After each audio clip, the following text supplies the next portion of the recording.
me, kind of wan looking.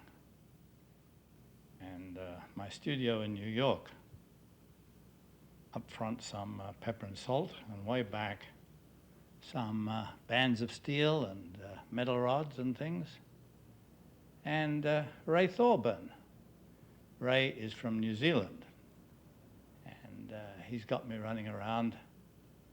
Here he is, very satisfied with his first results, which is getting my junk up from the basement 5 floors down. And it consists of motors and steel and various items which are needed to make metal wriggle and waggle and swoop and swell, called figures of motion. And I'm telling Tom Fitzpatrick here all about it. And trying not to hit my thumb while I'm setting up this thing. This thing is a metal blade, called the blade. And it reaches out and touches that composite cork ball there on the left, just down beside it. And it goes clonkety-clonk and wriggledy-wriggle. And here it is in a sequence. That center shape is called a simple harmonic. And the shape on the right is called a double harmonic. I'd just like to make an aside for a minute. For instance, about getting a kick from figures of motion, I think you have to see the real thing to be able to tie in. And its qualities can't be conveyed by photography. This is quite like the way you cannot get the feel of a ballet by seeing it in a film. You have to get the empathy of all that bodily, in the flesh, motion to really feel it in your own sinews and bones. And the same with my stuff. I don't like to see it on film because it doesn't come off, and I don't like to see it on slides. But we have to convey a little bit of an idea about what goes on with my stuff. Here we are, Alphonse Pagano and me, putting up a gadget onto the ceiling. And there's a good shot of Alphonse's back and his kind of patchwork. Not very good tailor, but he's a good artist. And this is the gadget we put up, which is a bike chain and a cogwheel. And it rotates those two things which are sloping there, 2 metal clamps. And we clamped in some metal in that, and we rotated it with a motor to see how the metal bands worked, and they worked pretty well.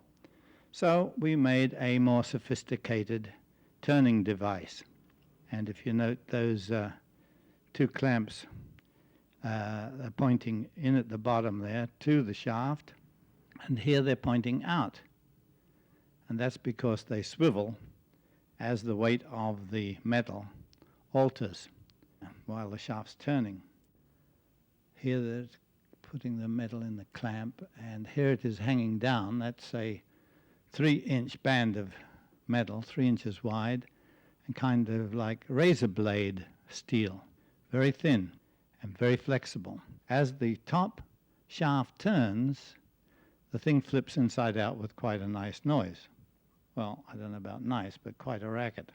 And up above here on the ceiling, there's another assembly, and that is to suspend a hanging band of steel and twist it around, called the twister.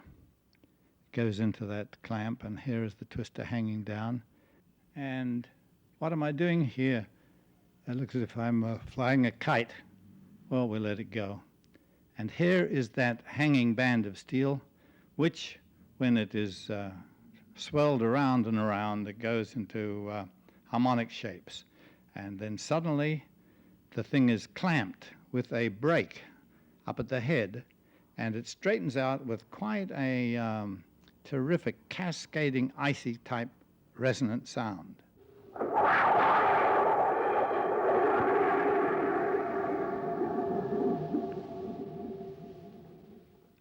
Now here's another assembly, and I'm getting it ready. And these slides are really shot by Ray to show the engineers what kind of things they have to enlarge and what the principles of the mechanisms are. And here, for instance, I've got a gang of stainless steel rods, and I open them a particular way, and they swirl open and open out into quite a nice plume. And here I'm showing Ray some of the gadgetry, and it ends up with this kind of image called a steel fountain. And it doesn't just stand there. No, it swings back and forth, moving on a well-timed stop, start, back and forth, circling principle. Ray's never finished. Here he is after a hard day's work, and we're settled down for him to tape a interview. Ray's over here on a fellowship to interview artists, amongst other things, and he's got me gazing out into space, wondering what to say next.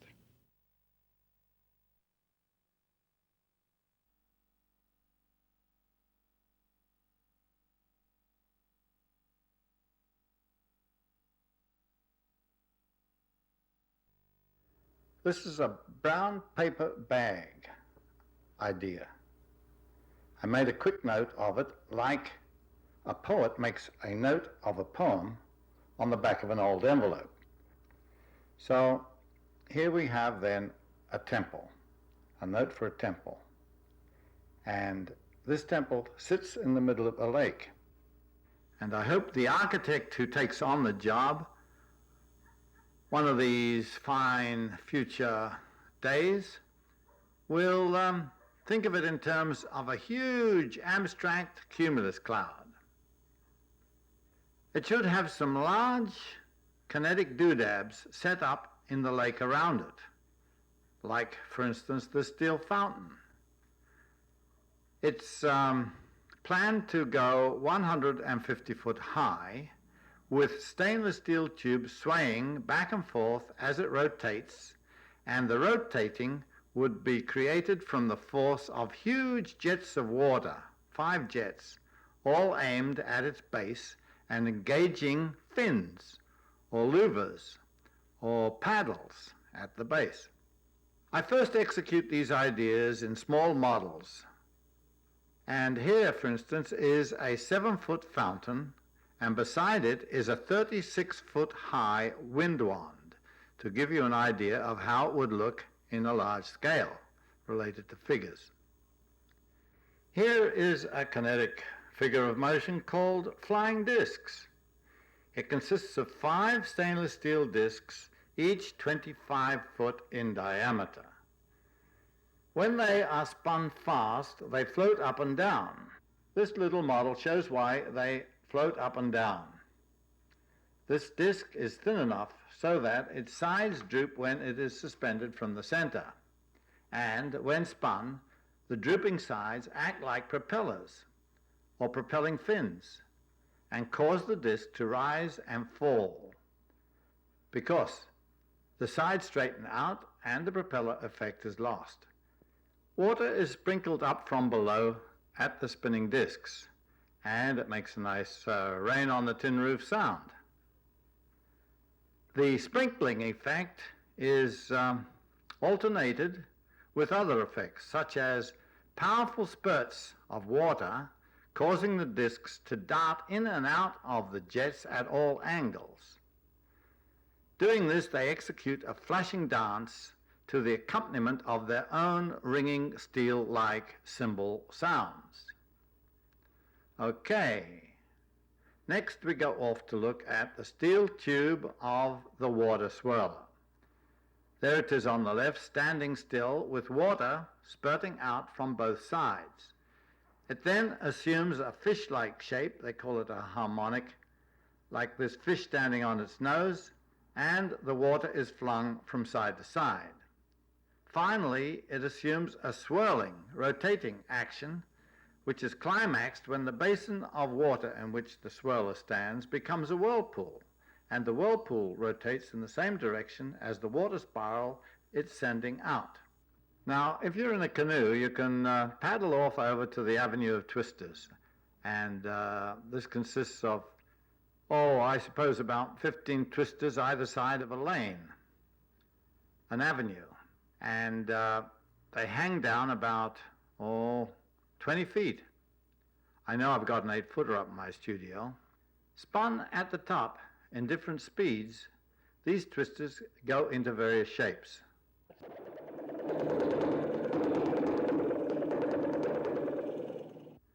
And when the spinning bands are suddenly braked, they make a fantastic cascading type of sound.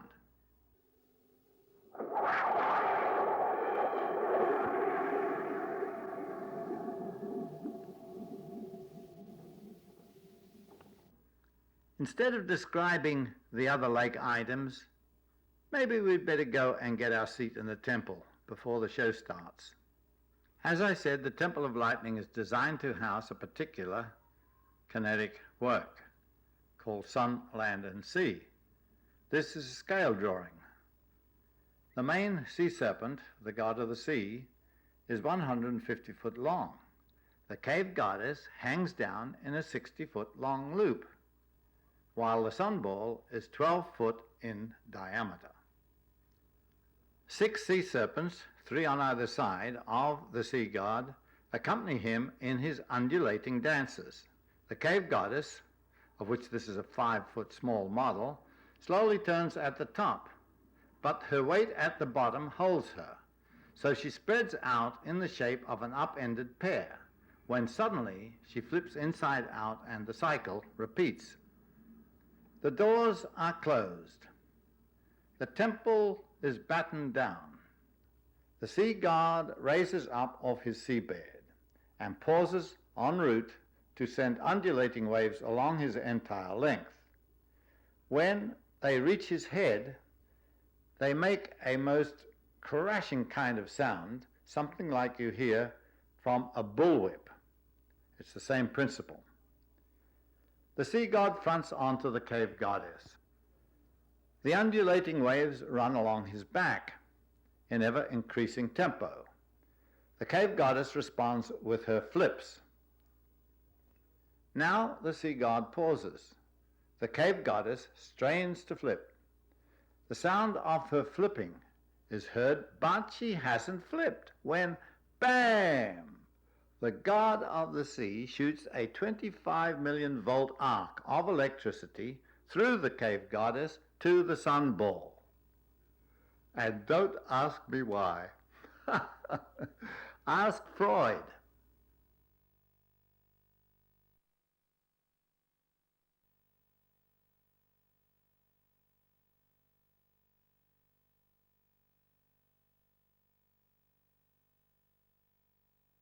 All kids seem to be able to give art a go and keep their expression pretty free. This spontaneity, if it was carried over into their adult life, we'd be up to our temples in art. But no sooner do kids show this freedom than along comes their growing intellect and puts a crimp into it. It seems to be a question of the old, early evolutionary or primitive part of the brain being helped, not hindered, by the new, more recent part. Here's people who look like posts, according to the kid's primitive brain. And here's a mature, primitive artist who makes posts to represent the spirits of people. Some artists manage to retain the power to express the primitive side of their brain. Dubuffet and Miro. Miro could outline fantastic myths in art temples, kids' art temples, where they would learn the myth language. In his 80s, Miro says, more and more I abandon myself to an inner power, stronger than myself, that pushes me forward. My signs are closer and closer to music. There are many instances in art where the young, fiercely intellectual art student, with his very tight draftsmanship, in old age gives way to the freedom of the old brain that he once had when he was a child, a toddler. J.M.W. Turner, when young, and when pretty serene in his old age. Monet, young, old. Picasso, young, old. Supposedly his last painting. Here is a doodle, a carefully done marine doodle by a young artist. And here he is letting his old brain, his unconscious, speak. And I'll give you another example of that, because it is not a usually contrasted thing, doodling. And back we are to the old master. How happy can you be, Chagall? He says, I sometimes finished a picture and said, now it is finished, but now that I am old, I am never finished. Now that I am old, I don't know anything. Same goes for me. And here's that great old master, Matisse. And he says, guard your naivety. It'll be all you've got someday. And here is a young mathematician. He says, it's like a separate world, mathematics, and whenever you solve a problem, it's like a new discovery. It's not like science, it's more like art, and so on. Math and music can each work out similar niceties in finalizing their compositions. But we're not all capable of developing our new brain's intellect to solve mathematical problems. Far from it. But all kids all over the world can get into art.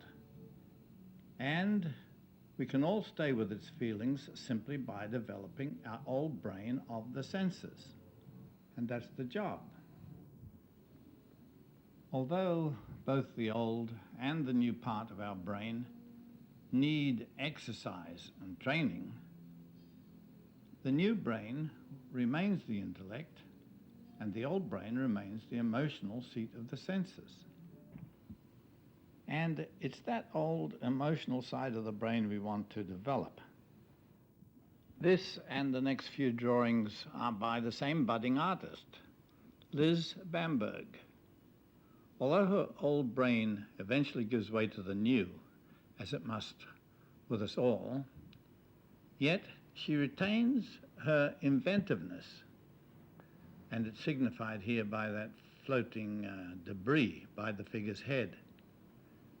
I think that's where the tyro artist is trying out her medium, getting its feel, as it were, before embarking on her serious effort, which ended up with this figure. Here she is again with this paper napkin, finding out that something happens when it takes over the ink and absorbs the ink. Got a kind of a soft cotton woolly feeling to it. Another way of trying out mediums. And in this case, something like osmosis. Her old brain is messing around. Then she's quite inventive here with her drawing. She makes a double line, and I suppose she had in mind to fill it in with colour. Maybe influenced by some fill-in colour things from kids' books. Well, here's another one, a great big smile, that's what it is. And more firmly conceived. And up top she writes, smile. Okay. Well, I wrote and asked her once whether the crosses on her letters were crosses or kisses. She writes back and says, no, all those T's on my paper are T's. Well, here is the same, self-same girl, Liz Bamberg, very sophisticated, red sweater and all, fashion conscious. And here's another artist, another sophisticated artist. This one is kind of folksy. It's a folksy wagon. And it's a car wash charity thing, looking for funds, but doing the words up in woolen socks. Are they stockings or, well, it's very decorative, very homey. The old brain we've all got lurking in the back of our skull. We're a little cross-eyed here, and we seem to have a lot of pins in our mouth. But it's the real stuff. Here's some more of the real stuff. I like the way the blue pigment is slushed about. And as for that kind of outcropping thing, with layers of red clay and ochre, and black dirt, and green, I don't know what, grass and whatnot, and black speckles. Maybe the speckles remind me of trace elements, like minerals that we have in our makeup. Iron, zinc, magnesium. Well, here's some more. These are upright strata, and they too have got those speckles. Look at that green pigment. Well, it reminds me of something I did when I was about 36. These are definitely upright strata. Some cliff or other, lots of water and watersheds and layers of rock and earth. You just feel it has something to do with the natural elements. Well, here's something, got plenty of feeling to get if you got hands like that. You could do pretty well as a catcher. Couldn't miss. And here is the high sign, the high-handed fella. And why? I did the same thing myself in a doodle. See this doodle? Well, I painted that doodle about, 30 years ago. Well, I was told it wasn't a prong, it was not a flower, but it was a brain cell. And when I questioned it, I was shown this. And this is the model of a frog's brain cell. Oh, really? Hi, new brain.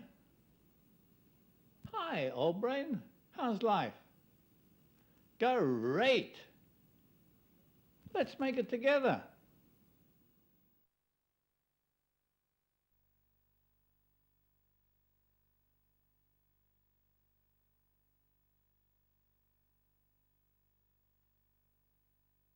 Do you see these logs? Well, if you stand back and look at them, what you've got is a whole gallery of shapes, splittings and crackings. They're made by the devil of dryness and drought. He's the one who dries out logs of wood so that they go crack. He lives in the cracks. Without knowing it, one day I prized him loose with a doodle. Here's the starter doodle. I did doodle after doodle till I got him right. This was the next doodle. Anyway, I was after something, and this was the next step, followed by this figure here with a double lot of eyebrows. Here it goes, it's beginning to get kind of insect-like. No, it's beginning to get like a shaggy, rooty thing. See, I've got a little tick there to it. I'm going to follow that. But in the meantime, I seem to have either got this in by mistake or, this is a vegetation thing. An earth, a bank of earth there. But whatever, it went on and became this, which is, I think, a type of anxiety-looking, screechy-looking affair. Those kind of horizontal legs on the bottom left. And it went on and began to develop hands as well as eyebrows out of its knee and ribs. And here we go again. Now it looks as if the top is a garden rake. Beginning to look like something. Here's got a partner on the left, doing some kind of a dance and making something, some residue down there below in the middle. Now we're back to a twosome. I think really I'm after somewhere or other the same figure. Here's a little large version of it. Here's a woolly haired scrabble of something or other. Here it's beginning to resolve, and again it's making some kind of residual stuff below it, and it's developed into that thing on the left with a lot of residual stuff under, kind of mosaic gravel or roots. And here are those roots and things, but look at the shape. See the kind of horizontal leg there? See what I mean? It's like something running. And by the Lord Harry it is. See, this is the finalized version of that particular sequence of doodles, and I called it a devil, a fire devil. And after I was arranging that sequence, I also came across this, which I think must have influenced me somehow. And also I found this kind of, don't know what, but it's got those hanging appendages.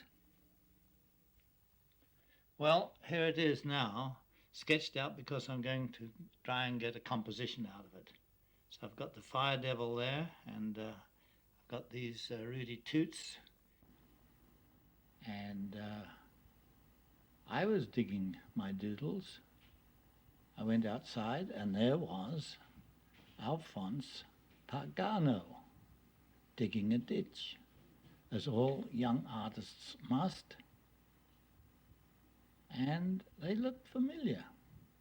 I think the more basic the truth, the more things it fits. Here's the final job and the composition. That thing going up there like a fungus, pollinating into the air, and these staves, well, I think they came from these type of copies of sketching cracks in cement and rocks. You see? Here is another version of this thing, and here is the fungus I was talking about. And here are the three planting sticks, but underneath them is some sort of activity, and at the side is the root stuff. I came across this reproduction about fire nearly 40 years after I'd painted my fire devil. So I read what it was about, and it seemed to be about an Indian legend, a myth that originally the earth was a massive fire. There's the fire down there on the left and the trunk of a tree exposing the roots. And this is the belief that the earth was a massive fire which gradually collected in the center, but that the roots of trees were still connected to the fire, which could be extracted by special drills. Well, here's some special drills for you. And there's that fire. And so far as the symbols go, you might think of fire as being the antithesis of plant life, but it ain't.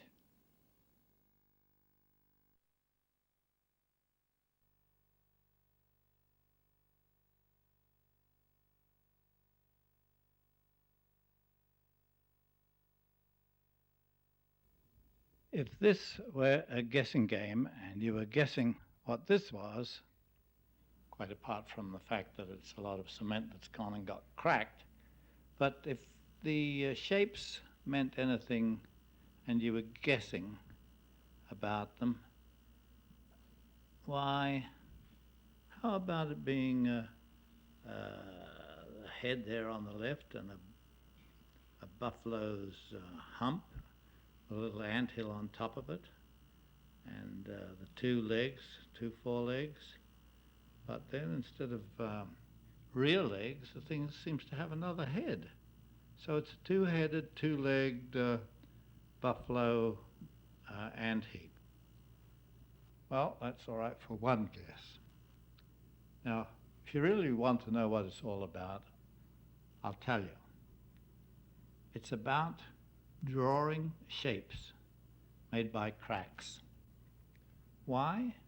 Simply because they give you a feeling of new shapes, new composition, and also they help you have a whole fund of practice behind you when you're doodling. You're doodling for your own shapes. So I used to practice drawing shapes that were formed by cracks in pavements or in stone or cement. And some I'll show you later in the end of logs, the cracks in the wood. But not only that, you see the delicate line you can, it's got an aesthetic effect there. And here is some nice tonal stuff with little growing cracks in it, like a spreading type thing. And that shape up there on the left, that's a good shape. You see? And here is another crack, like a type of river. And a little stream meandering down through some stone plain. What's this? Maybe somebody dropped a blueberry pie. Bit of an explosion of some sort. Here's a compositional effect. That's a nice tone there on the lower left, out of which is nesting very snug these other linear effects. And here is a great splitting, as if tremendous energy has just pulled them apart, and you've got a kind of a canyon, a chasm, anyway. Now here is a flaking, and that's a very delicate line indeed up there on the left, going from the lower flaking up to the right angle there and going on left. Now here is quite a different cracking, cross crack, kind of, I suppose, caused by some tremendous weight suddenly put on it there. And here's another quite different tonal effect, maybe two different mixes, and it cracked along the difference of the two mixes where they met. While here we have laminations of stone and flakings. The layers are flaking off and giving you these different shapes. Now what I'm getting at really is the fact that I was unconsciously obsessed with drawing these type shapes because actually they gave me a feeling that they had significance, gave my unconscious attraction to them was due to their relation to energy, that none of these crackings and fissures and strains and stresses and stretchings and breakings were due to anything but some sort of energy, the heat and the cold and the extremes of some sort of happening underneath that ran along a particular formation underneath them and created these kind of shapes. And I was tuning into this world, this atomic, this molecular world of identity in relation to energy. Now here's the thing, that's the slicing of a brick when the clay is wet. And in the crevices you get a new kind of energy, living energy, formation of moss taking root. By sketching the marks and cracks at the end of a log, the stain of the seeping saps, I get a feel for the inner structure of wood, of the growing tree. And you're with it, you're staying with it, you're feeling it into your pencil. And I look at these things and I don't think of anything like that. I just draw, and I get the feel. I no doubt get the feel, the unconscious association of nature with my own natural form of being, my circulation and blood and bone. And here are some of the sketches, for instance, out of my book, Splashes, and peculiar Japanese type shapes as a group. This sketch is derived from very flaky skin peelings. Makes quite a nice abstract composition. All you have to do is pick the abstractions you feel an affinity with, and you're in the abstract business. And here is a staccato-looking thing, almost like the sound of some sort of wooden glockenspiel music. More sketches. There's a larger version of that, the indices, the way they fit like a jigsaw. Then here are some veinings, and I liken those veinings to this sketch, this child sketch by a 5-year-old. And it has, to me, similar feelings of line to the previous, which you've just seen, previous slide. And here are some stone shapes, rock shapes. And I got that postcard from the Natural History Museum, and my daughter, Yancy, looked at it and turned the card over, and she did her version of the same thing. That's a real old brain version. And here she is doing another thing, which has all the feel of these natural shapes. You see, under the bark of the tree, what you get. And here's another natural shape. It happens to be a gene molecule. And here's another old brain, archaic brain in action by Yancy. And here's one in action by me. And here's a wilder one in the same vein. So what? Well, it's somewhat like the way the scientist traces the tracks of an elusive particle of energy in a cloud chamber. He does that to help him isolate the ray, the particle's characteristics. And in much the same way I do that with my old, primitive, unconscious brain, I develop a feeling for the inner structure of identity. I get a sensory, a bodily feel for its nature. And this helps me in my doodling to come up with a way of developing my primitive brain to get a deep level of imagery.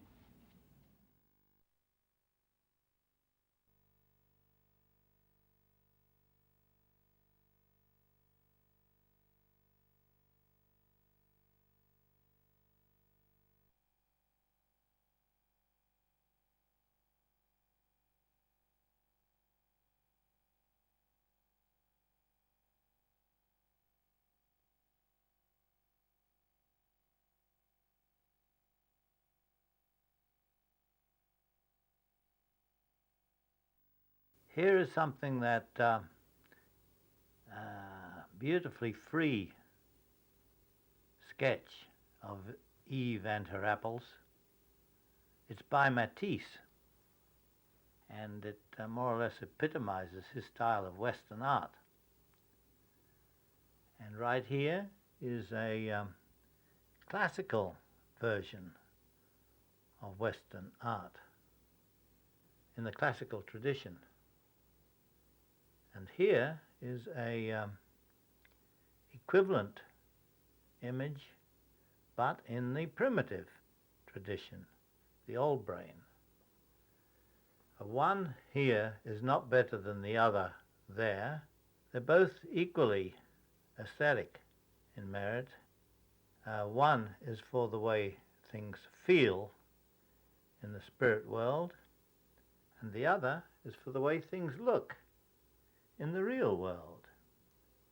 One is of the old primitive brain area, and the other is the new analytical brain. So you have the old primitive brain epitomized here by African art, and the new analytical brain epitomized here by Western art. This is one of the great works of primitive art of all time. If you were doing things for the way they feel, you could quite easily, if you closed your eyes, feel your nose going down over, reaching to your lips, almost like this figure. Just close your eyes and pull your nose in at the tip just a little bit, and you'll feel what I mean. Here's another typical work of art, quite different. And again, though, you can close your eyes and feel your nose, and you have muscles in your scalp, and if you contract them a little, you'll feel your nose going right over, forming a ridge right on back to the back of your neck. Or again, if you like to open your eyes, why, you could close them again, and now just feel your cheekbones. And if you were concentrating on your cheekbones, why, they would protrude. And as you carved, you would get that old brain feeling, some kind of empathic transference of replication. And your physiognomy would relate to that feeling. Well, that's for the old brain business. Now, I'd like to show you how I changed over from white art to black art. Here's some white art in the Western tradition. I did this sketch of elephants at a circus when I was about 19 in good old Christchurch, New Zealand, where I was born. Might as well give you the rundown while I'm at it. And here's a sketch I did in 1924 in Sydney. And 1925, I was sketching more sophisticatedly. And that was the year I quit drawing from life. Now, I only drew primitive art objects because I was trying to get that primitive brain feeling. At that time, I was really involved in trying to study motion for motion composition. But I wanted to get the aesthetic feeling of primitive art into my motion compositions. So I would draw this and try to get the feel of those shoulders that the Polynesian carver put into his carving, or the slew of hips.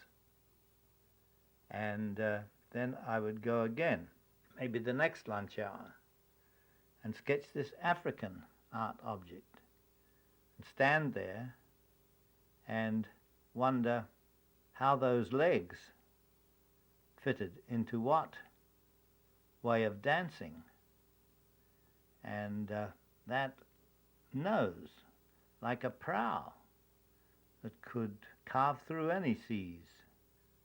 And then another time, maybe I'd go of a weekend and settle down for 2 or 3 hours sketching, and take my colours along and do these Australian Aboriginal shields.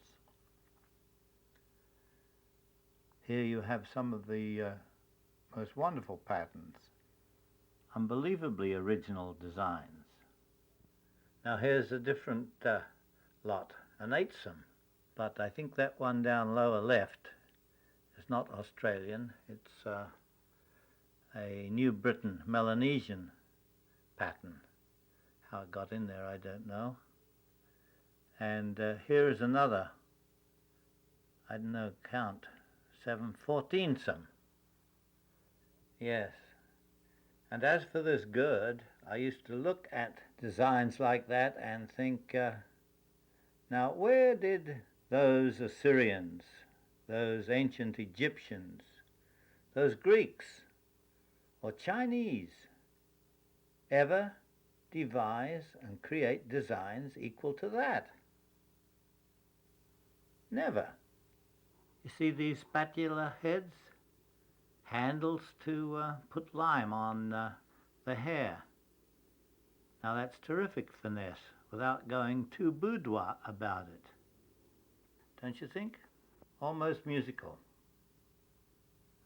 Then there'd come a day when I'd have done something I liked, and last thing that night I'd get out my sketchbook and look at it until I got back the feeling I'd felt when I first saw those things, and when I'd got it good and strong, bam, out would go the light. I'd have the things under my pillow and I'd sleep on the feeling.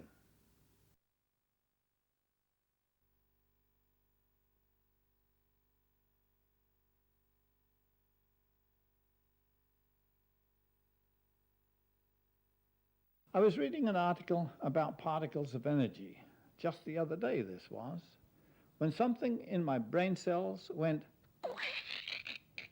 Because didn't I have a 10-year-old film called Particles in Space? And didn't the details of what I was reading in the newspaper match up with what I had in that film? They did. For example, The astronauts said they saw 3 types of charged particles. Quote, pinpoint or star-like lights, explosive flashes, and thin streaks of light, unquote. This hit home. I had these types of particles depicted in my film. Anyway, a last quote from the news article about cosmic rays. Some of the flashes, quote, may have resulted from neutron collisions with atoms in the eye, unquote. It seems to me that what the astronauts saw in their actual eye was seen by the artist ahead of the game, presciently, in his mind's eye.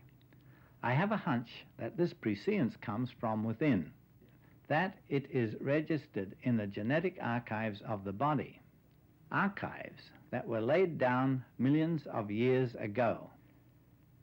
All right.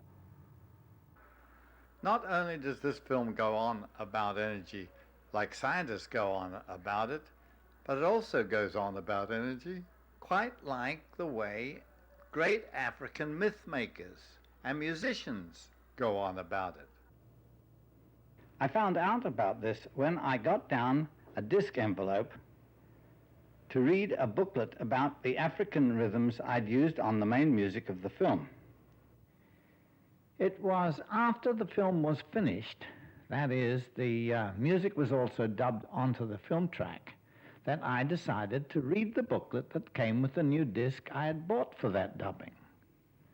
So I was reading away, and hey, I thought, that's pretty apropos. You know what? The music I had chosen was for the African god Shango, S-H-A-N-G-O. And Shango was god of the sky.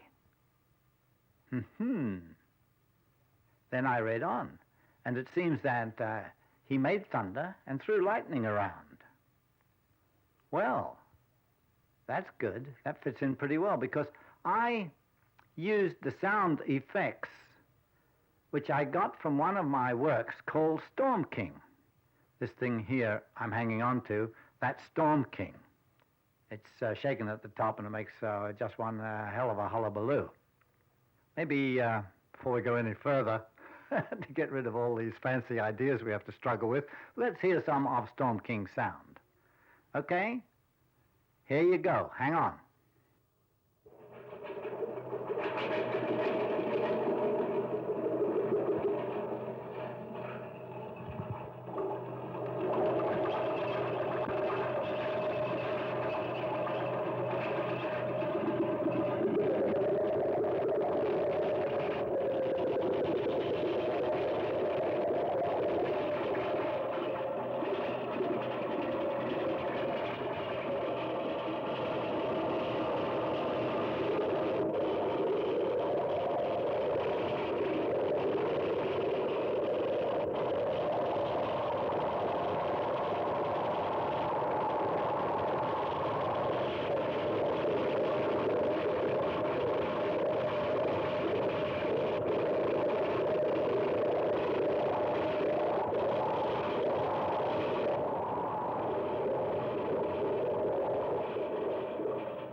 Well, after that, I also remembered that for the end sound effect, I'd used the sound of twister. That's for the end title.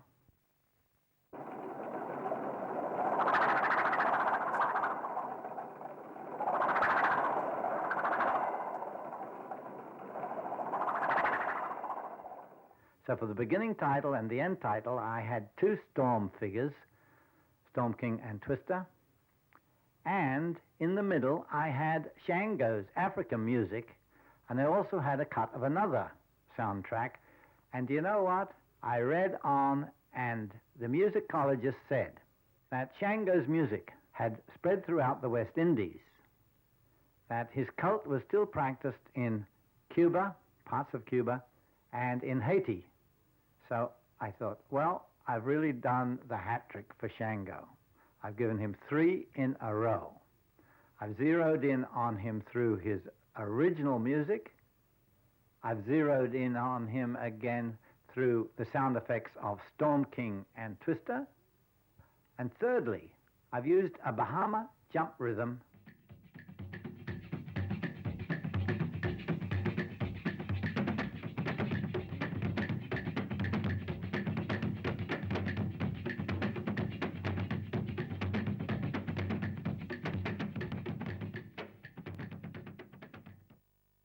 No doubt derivative of his African original.